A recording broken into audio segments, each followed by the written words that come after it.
The woman's voice cut through the airport gate noise like a rusty knife. Excuse me, that is not your child. I looked up from helping my 8-year-old son Marcus tie his shoelaces, my heart instantly hammering against my ribs. The blonde woman pointing at us had the kind of righteous fury in her eyes that I'd learned to recognize over the years, the look of someone who'd appointed herself judge, jury, and executioner based on nothing more than assumptions. "Ma'am, I beg your pardon?" I said, standing up slowly. My arthritis was acting up from the long flight, but I managed to keep my voice steady. "That child is clearly not yours," she announced loud enough for half the gate to hear. "I've been watching you too, and there's no way he belongs to you. Are you trafficking that boy?"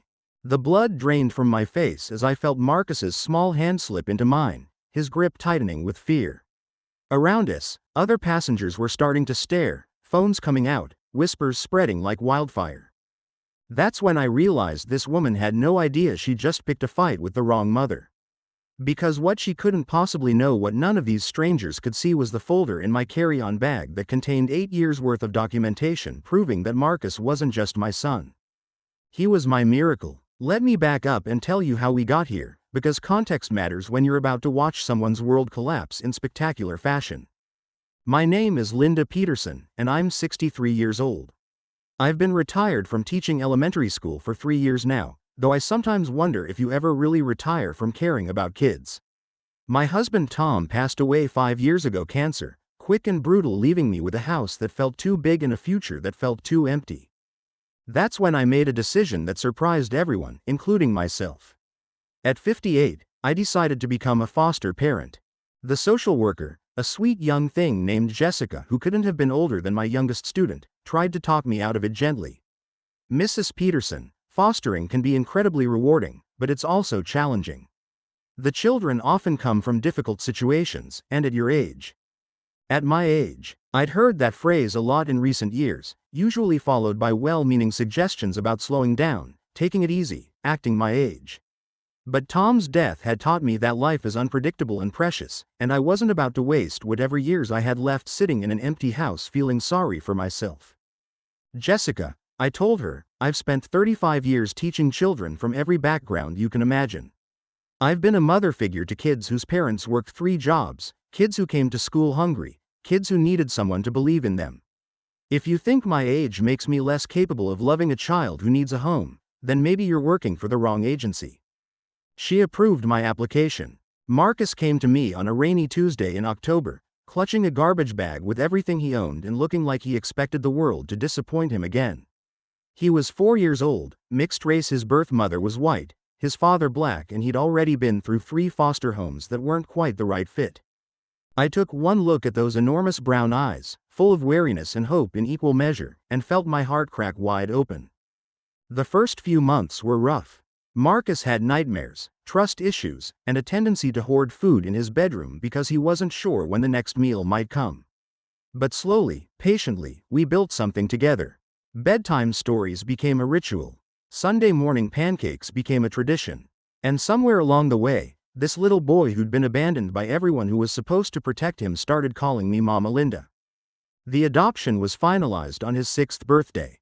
Best present either of us ever received. Now, 2 years later, we were coming home from visiting my sister in Phoenix. Marcus's first plane trip, which he'd handled like a champ despite the turbulence and my own white-knuckled anxiety about flying. He'd spent the entire flight asking questions about clouds and engines and whether pilots had to go to school as long as teachers did. We were waiting at our gate in Denver for our connecting flight to Minneapolis when the trouble started. It began innocently enough. Marcus had spilled apple juice on his shirt during the first flight, so I changed him into a clean one, a bright red t-shirt with a dinosaur on it that we'd bought specifically for this trip. He was excited, chattering about everything he'd seen in Phoenix, when he needed to use the restroom. "Mama, I gotta go," he whispered, doing the little dance that every parent recognizes. "Okay, baby, let's go find the bathroom." That's when I noticed her watching us. She was sitting about 4 seats away, a woman who looked to be in her 40s with perfectly styled blonde hair and the kind of designer clothes that screamed, "I have money and opinions." She'd been glancing our way periodically during the 30 minutes we'd been waiting, and each look had lingered a little longer than politeness would suggest. At first, I assumed she was just curious about Marcus. He's a beautiful child, and people often comment on his bright smile and infectious laugh. But there was something in her expression that made my teacher instincts prickle. It wasn't admiration or even casual interest. It was suspicion. I helped Marcus navigate the crowded restroom, holding his hand as we weaved between travelers and their luggage. When we came back, she was still watching. This time, when our eyes met, she didn't look away. "Mama, why is that lady staring at us?" Marcus asked in his stage whisper that probably carried farther than he intended. "I don't know, sweetheart. Some people are just curious." But I had a feeling curiosity wasn't the problem. We settled back into our seats, Marcus pulling out the coloring book I'd packed for the trip. He was working on a picture of a rocket ship, his tongue poking out in concentration the way it always did when he was focused. That's when the woman stood up. She walked over to us with the kind of purposeful stride that meant trouble, her designer handbag clutched in front of her like armor. "Excuse me," she said, her voice sweet as artificial honey. "I couldn't help but notice your son. He's just adorable." "Thank you," I replied carefully. Years of teaching had given me a sixth sense about adults who approached children with hidden agendas, and every alarm bell I had was ringing. "How old is he?" she asked, looking down at Marcus with what she probably thought was a friendly smile. "I'm 8, Marcus announced proudly, not looking up from his coloring. "And I'm gonna be in 3rd grade. 8 years old," she repeated, her eyes shifting between Marcus and me. "Wow, and he calls you mama?" The question hung in the air like a loaded gun. I felt my shoulders tense. "Yes, he does." "That's interesting." She tilted her head, studying us like we were specimens in a lab. "He's very well behaved. You must have had him since he was very young." This wasn't casual conversation anymore. This was an interrogation. "Ma'am, is there something I can help you with?" I asked, keeping my voice level despite the warning bells going off in my head. She straightened up, and I saw something shift in her expression. The fake friendliness disappeared, replaced by cold certainty. "Actually, yes. I'm concerned about this situation." "What situation would that be?" "Well, it's obvious that child isn't yours biologically," she said, loud enough that other passengers started turning their heads. "And the age gap is unusual. I'm just wondering if everything is on the up and up here." Marcus looked up from his coloring book, confusion clouding his features. "Mama, what does that mean?" Before I could answer, the woman continued. "I've been watching you too, and something doesn't feel right. That boy doesn't look anything like you, and the way he's dressed." "The way he's dressed?" I repeated, my voice rising slightly. "It's like he's been given new clothes to look presentable. And he keeps calling you mama, but..." She shrugged. "I've worked with trafficked children before. I know the signs." The words hit me like a physical blow. Around us, I could hear conversations stopping, feel eyes turning our way. Someone whispered trafficking, and suddenly we were the center of a very unwanted spotlight. Marcus dropped his crayon. "Mama, what's trafficking? Why is the lady being mean?" That's when I saw red. "Ma'am," I said, standing up to my full height, which, at 5'8", gave me a few inches on her. "You need to step away from my son right now." "Your son?" She laughed, and it was the ugliest sound I'd heard in years. "Please, you're what, 60? And he's clearly mixed race. Do you really expect people to believe?" "I expect people to mind their own damn business," I snapped, my teacher voice cutting through the gate noise like a whip. But she wasn't backing down. If anything, my anger seemed to embolden her. "I'm calling security," she announced, pulling out her phone. "This whole situation is suspicious, and that child needs to be protected." Marcus started to cry, not the loud wailing of a tantrum, but the quiet, heartbroken tears of a child who'd heard this kind of doubt about his place in the world before. It was the sound that broke something inside me. "Mama, am I in trouble? Did I do something wrong?" "No, baby," I said, kneeling down to his level and wiping his tears with my thumb. "You didn't do anything wrong. Not a single thing." The woman was on her phone now, speaking in urgent, hushed tones. "Yes, I need security at gate B12. There's a suspicious situation with an elderly woman and a child who clearly doesn't belong to her." That's when other passengers started getting involved. "Lady, what the hell is wrong with you?" said a man in a military uniform who'd been reading nearby. "That woman is obviously the kid's mother." "Look at them," she shrieked back. Does that look like a natural mother-child relationship to you? She's old enough to be his grandmother. So what if she is? Said a woman traveling with her own children. Maybe she's a young grandmother. Maybe she adopted him. Maybe it's none of your business. The woman whirled around to face her critics. I have a responsibility to protect children. If you saw something suspicious, wouldn't you speak up? The only suspicious thing I see, said an elderly black gentleman with a walker, is a white woman harassing another white woman for having a black child. Some of us recognize racism when we see it. The airport was getting crowded, people stopping to watch the drama unfold. Marcus was pressed against my leg, overwhelmed by the attention and the raised voices. That's when security showed up. 2 officers approached our gate, looking like they'd rather be anywhere else.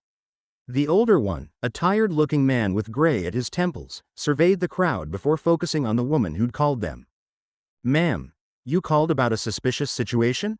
"Yes," she said, rushing toward them like they were her personal cavalry. "This woman," she pointed at me, "has a child that clearly doesn't belong to her. I think she might be trafficking him." The security officer looked at me, then at Marcus, then back at the woman. I could see him taking in the details: my sensible travel clothes, Marcus's clean appearance, the coloring book and child-friendly snacks scattered around our seats. "Ma'am," he said to me, "can I see some identification? And any documentation for the child?" This was the moment I'd been dreading and preparing for in equal measure for the past 8 years. Because when you're a white woman with a black child, these questions come up. Not often, thank God, but often enough that I'd learned to be prepared. "Of course," I said calmly, reaching into my purse. And that's when I remembered the folder in my carry-on bag. The folder that contained not just Marcus's adoption papers, but 8 years' worth of documentation that was about to turn this woman's accusation into the most humiliating moment of her life. "Actually," I said, setting down my purse and reaching for my carry-on bag, "let me get something that will clear this up completely." The security officer nodded. The woman who'd started all this was practically vibrating with vindication, clearly convinced that whatever I was about to show them would prove her point. She had no idea what was coming. I unzipped my carry-on and pulled out a thick manila folder that I'd carried on every trip Marcus and I had taken together. It was my insurance policy, my peace of mind, and apparently, it was about to become this woman's worst nightmare. "Here," I said, handing the folder to the security officer. "This should answer any questions you might have." He opened it, and I watched his eyebrows climb toward his hairline as he took in the contents. Behind him, the woman was craning her neck, trying to see what had captured his attention so completely. "Ma'am," the officer said after a moment, "this is comprehensive." Comprehensive was putting it mildly. The folder contained Marcus's original adoption decree, 8 years of school records and report cards, medical records showing me listed as his mother and emergency contact, photos documenting his growth from age 4 to 8, letters from teachers, doctors, and neighbors who knew our family, and the pièce de résistance, a letter from the judge who'd presided over the adoption, written specifically for situations like this. But there was more, so much more. "Officer," I said, my voice carrying the authority of 3 decades in the classroom, "that woman accused me of child trafficking. She suggested I'd dressed Marcus up to look presentable, implying that his clothes were somehow suspicious." I pointed to Marcus, who was still clinging to my leg but watching the proceedings with growing curiosity. "What she didn't know is that we bought that exact shirt together at Target last week specifically for this trip. Marcus picked it out because he loves dinosaurs. We have the receipt." I pulled out my phone and showed the officer the photo I'd taken of Marcus trying on shirts in the store, his face beaming with excitement. She also suggested that our age difference was suspicious, implying that I was too old to have an 8-year-old son, I continued. "What she didn't consider is that some people choose to become parents later in life, through adoption, after spending years teaching other people's children." The security officer was nodding along, but the woman wasn't done yet. "That doesn't prove anything," she insisted. "Anyone can fake documents. I've seen cases where—" "Ma'am," the officer interrupted, "I need you to step back, please." But I wasn't finished. 8 years of protecting Marcus from exactly this kind of ignorance and prejudice had built up a reservoir of anger that was finally finding an outlet. "Officer, I'd like you to know exactly who made this accusation," I said, my voice carrying clearly across the now silent gate area. This woman saw a white mother with a black child and immediately assumed something criminal was happening. She didn't consider adoption. She didn't consider blended families. She saw a racial difference and jumped to the worst possible conclusion. The woman's face was turning red. That's not. I would have said the same thing if. If what? I challenged. If I were black and he were white? If we were both the same race? Because I've been traveling with Marcus for 2 years, and this is the first time anyone has ever questioned our relationship. The military man who'd spoken up earlier was nodding vigorously. Lady, you need to check your bias. That's exactly what this is. But I still wasn't done. Because Marcus was listening, and other children in the area were listening, and I'd be damned if I was going to let this teachable moment pass by. Marcus, I said, kneeling down to his level, can you tell the nice officer who I am? That's my mama, he said clearly, his voice getting stronger as he realized he wasn't in trouble. Her name is Linda Peterson, and she adopted me when I was little because my first parents couldn't take care of me. And how do you feel about being adopted? I asked. I feel lucky, he said, looking up at me with those beautiful brown eyes. Because now I have the best mama in the world. The gate area was dead silent except for the sound of someone sniffling. I looked up to see several passengers wiping their eyes, and even one of the security officers was looking emotional. But the woman who'd started this whole thing was staring at Marcus like she'd never seen a child before. I didn't, she stammered. You didn't what? I asked, standing back up. You didn't think? You didn't consider that families come in all shapes and colors? You didn't realize that your prejudice was about to traumatize an 8-year-old boy who's already been through enough. The security officer handed me back my folder. Ma'am, I'm sorry you and your son had to go through this. Everything here is clearly in order. Thank you, officer. I appreciate you handling this professionally. He turned to the woman. Ma'am, I'm going to need to ask you to return to your seat and leave this family alone. Making false reports is a serious matter. False reports? She sputtered. I was trying to protect. You were making assumptions based on appearance, he said firmly. That's not protecting anyone. That's profiling. The woman looked around the gate area, suddenly realizing that every single person was staring at her with expressions ranging from disgust to outright hostility. The phones that had come out to record a potential trafficking situation were now capturing her humiliation instead. But I wasn't quite finished with her yet. Ma'am, I said, my voice carrying that teacher tone that had made thousands of students sit up and pay attention over the years, I want you to understand something. Marcus is my son, not my foster child, not my temporary placement, not my charity case. He is my son, legally and in every way that matters. She nodded weakly, clearly desperate to escape this situation. And if you ever see another family that doesn't look like your idea of what a family should look like, I want you to remember this moment. I want you to remember that your assumptions caused pain to a child who did nothing wrong except exist in a world where people like you think love has to look a certain way. That's when she started crying. Not little tears of embarrassment, but great big sobs that shook her shoulders and made her mascara run down her cheeks. I'm sorry, she choked out. I'm so sorry. I thought I was trying to. You were trying to be a hero, I said, my voice softening slightly. But real heroes don't judge books by their covers. Real heroes don't assume the worst about people they don't know. And real heroes certainly don't traumatize children in the name of protection. The aftermath was swift and satisfying in ways I couldn't have imagined. The woman whose name, I learned later, was Patricia something or other gathered her belongings and moved to a different gate, unable to meet anyone's eyes. As she walked away, I heard scattered applause from the passengers who'd witnessed the whole thing. Marcus, resilient as always, bounced back quickly once he realized the drama was over. Mama, was that lady confused about families? He asked. Yes, baby. She was very confused, but we helped her understand better, didn't we? Yeah, and now she knows that families can look different but still be real families, right? That's exactly right, sweetheart. The military man came over to shake my hand. Ma'am, I just want to say that was beautifully handled. Your son is lucky to have you. I'm the lucky one, I replied, and meant it. The woman with children approached next. I'm a teacher too, she said quietly, and what you just did. That was masterful. You turned an ugly situation into a learning moment for everyone here.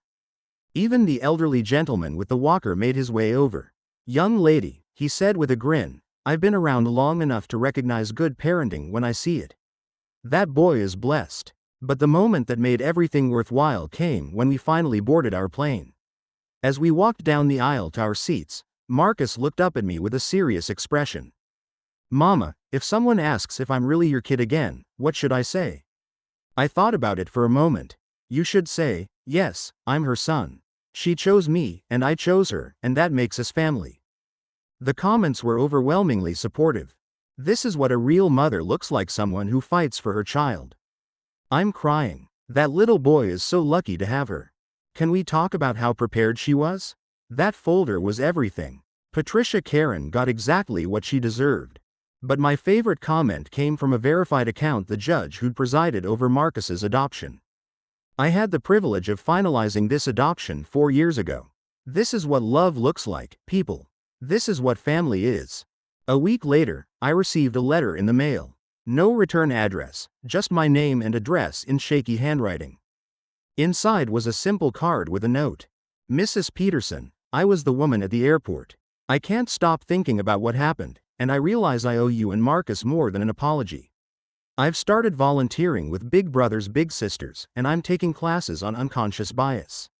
I hope someday I can be half the advocate for children that you are. I'm sorry for the pain I caused. Patricia." I showed the letter to Marcus, who was characteristically forgiving. "Maybe she learned something, Mama. Maybe she'll be nicer to other kids now. Maybe she will, baby.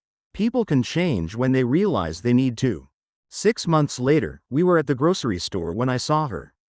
Patricia was with a young girl who was clearly not biologically related to her, different races, different features, but the same comfortable body language that Marcus and I had developed over the years.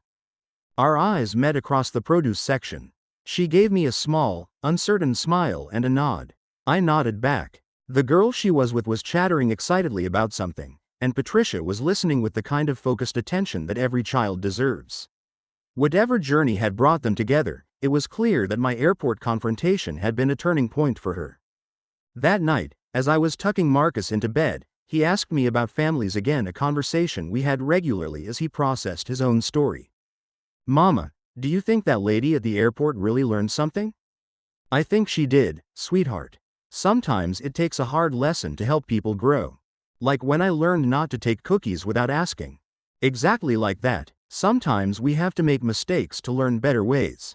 He was quiet for a moment, then, "Mama, I'm glad you adopted me."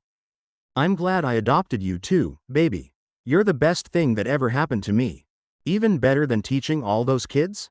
Even better than that, because you're not just one of my students, Marcus. You're my son, forever and always." He smiled and snuggled deeper into his blankets. "Forever and always, Mama." As I turned off his light and headed to my own room, I reflected on the lessons of that day at the airport. It wasn't just about standing up to a bully or protecting my child from prejudice, though those things mattered. It was about the power of preparation, the importance of speaking up for what's right, and the reality that families come in countless beautiful configurations that don't always fit society's narrow definitions. Most importantly, it was about love, the kind of love that chooses to show up, day after day, regardless of biology or age or what strangers might think. Patricia may have thought she was protecting a child that day at the airport. But in the end, she learned something much more valuable, that protection isn't about assumptions and prejudice. It's about creating a world where all children, biological, adopted, fostered, or otherwise, can feel safe and loved and celebrated for exactly who they are. And Marcus? He learned that his mama would fight dragons for him if necessary. But mostly, he learned something he'd always known in his heart, that he was chosen, he was loved, and he was exactly where he belonged. The folder sits in my filing cabinet now, ready for the next time someone questions our family. But honestly, I hope we never need it again. Because the world needs more love and fewer questions about what that love should look like. And Marcus and I, we're living proof that the best families aren't always the ones that look the most traditional. Sometimes, they're the ones that fight the hardest to stay together. 2 years have passed since that day at the Denver airport, and life has settled into the comfortable rhythm that Marcus and I have built together. He's 10 now, taller, more confident, but still the same sweet boy who colored rocket ships while chaos swirled around him. The video of our airport confrontation still surfaces occasionally on social media, usually around Adoption Awareness Month or when discussions about family diversity trend online. It's been viewed over 15 million times now, spawning dozens of reaction videos and think pieces about unconscious bias, modern families, and the power of being prepared. But the real impact has been quieter, more personal. Last month, I received an email from a woman in Oregon who'd seen the video. She was 55, recently divorced, and considering adoption. "I thought I was too old," she wrote. "Your story gave me the courage to try." She included a photo of herself with twin brothers, ages 6 and 7, on their adoption day. The joy on all their faces was unmistakable. Another message came from a young black father who'd been nervous about taking his adopted white daughter on a business trip. "I watched your video 3 times before our flight," he wrote. "It reminded me that love makes a family, and anyone who can't see that isn't worth my worry." His daughter, he reported, had charmed every passenger on their flight. But perhaps the most meaningful response came from an unexpected source. "I was volunteering at Marcus's school last Tuesday, helping with their reading program, when the principal approached me with a visitor. 'Mrs. Peterson,' she said, 'there's someone here who'd like to meet you.' The woman standing behind her was familiar, though it took me a moment to place her. Shorter hair, more casual clothes, but those eyes. 'Patricia?' I said, recognition dawning. She nodded, looking nervous but determined. 'I hope you don't mind me coming here. I got your contact information from the school. I've been volunteering here for the past year.' I glanced at the principal, who smiled knowingly. 'Patricia has been one of our most dedicated reading volunteers,' she explained. 'She works especially well with our students who come from non-traditional families.' Patricia stepped forward, her hands clasped in front of her. 'Mrs. Peterson, I know this might seem strange, but I wanted to thank you in person. What happened at the airport? It changed my life.' 'I'm glad to hear that,' I said carefully. 'How so?' 'After that day, I couldn't stop thinking about what you said. About assumptions, about bias, about the pain I caused Marcus. I started seeing a therapist, took courses on cultural sensitivity, and began volunteering with children in foster care.' She paused, her voice getting stronger. 6 months ago, I was approved as a foster parent. I'm working toward adopting a 13-year-old girl named Keisha. She's been in the system for 3 years, and she's amazing." I felt my throat tighten with unexpected emotion. "Patricia, that's wonderful." "It is. And it never would have happened if you hadn't called out my prejudice that day. You didn't just defend your family, you opened my eyes to what family really means."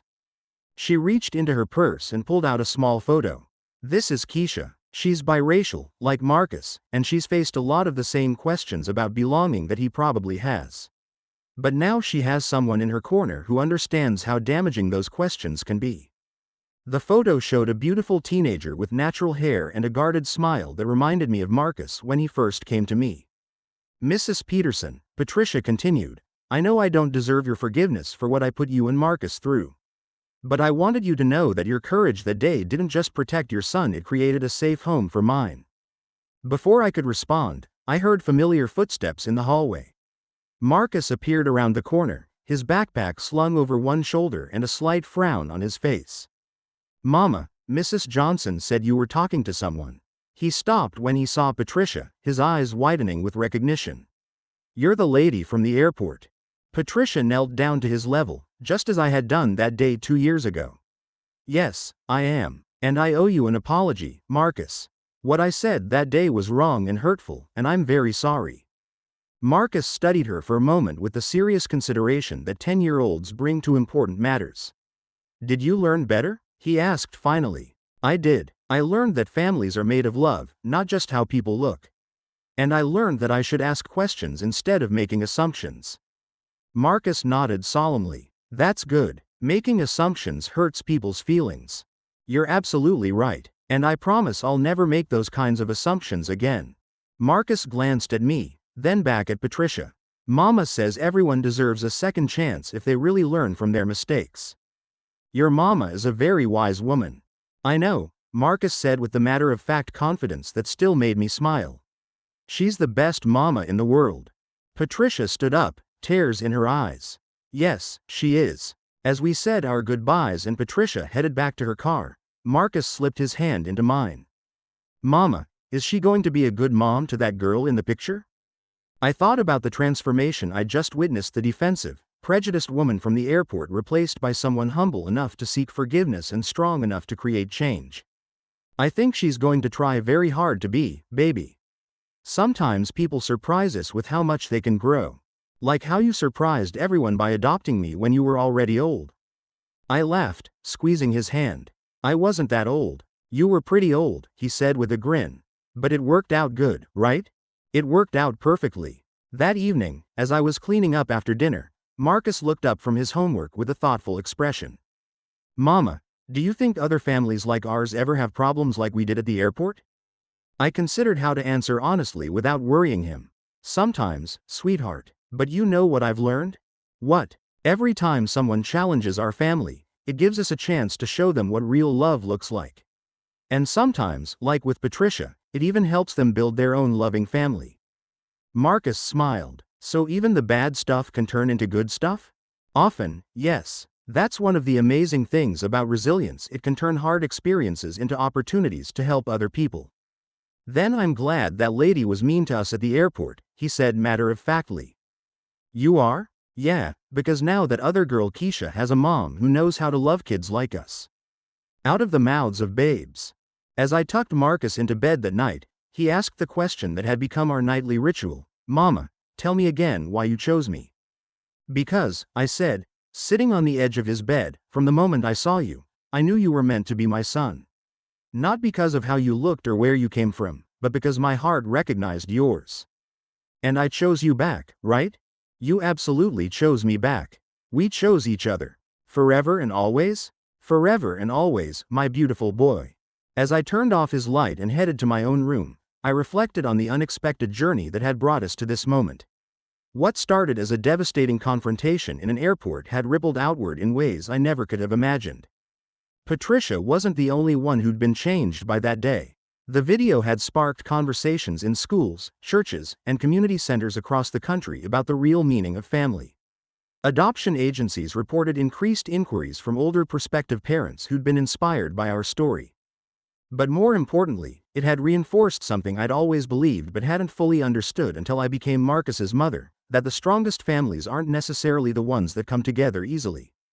They're the ones that choose each other every single day, that fight for each other when the world questions their bond, and that transform challenges into opportunities to love more fiercely. Marcus and I didn't just survive that airport confrontation, we used it to build something stronger. And in doing so, we helped create space for other non-traditional families to exist without apology. The folder still sits in my filing cabinet, and I still carry copies when we travel. But these days, it feels less like armor and more like a symbol of pride. Pride in our journey, pride in our love, and pride in the family we've built together. Because at the end of the day, that's what this story was always about. Not the Karen who challenged us, not the viral video, not even the lessons about bias and assumption. It was about a 10-year-old boy who knows, without question, that he is loved, chosen, and exactly where he belongs. And really, what could be more beautiful than that?